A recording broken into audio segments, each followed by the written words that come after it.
টাঙ্গাইলের সৌদি প্রবাসী জামাল উদ্দিন আর নেই।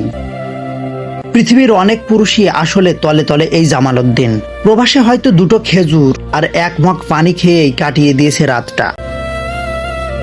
কয়েকটা টাকা বাঁচিয়েছে স্ত্রী সন্তানের কাছে একটু বেশি টাকা পাঠানোর জন্য, তাদের মুখে হাসি ফুটানোর জন্য।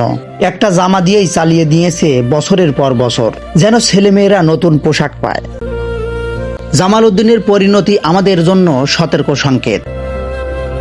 এই স্বার্থপর আর নিষ্ঠুর পৃথিবীতে পরিবারের পাশাপাশি পুরুষের নিজেকে নিয়েও ভাবার সময় চলে এসেছে। টাঙ্গাইলের সখীপুরের এই ব্যক্তিটির নাম জামাল উদ্দিন। বয়স 55 বছর। দীর্ঘ 12 বছর সৌদি আরব থেকে 3 মাস আগে অসুস্থ হয়ে দেশে ফেরেন। এরপর থেকে তিনি স্বাভাবিকভাবে চলাফেরা করতে পারছিলেন না, কারণ কিডনির সমস্যা সহ বিভিন্ন রোগে তিনি আক্রান্ত হয়ে পড়েন।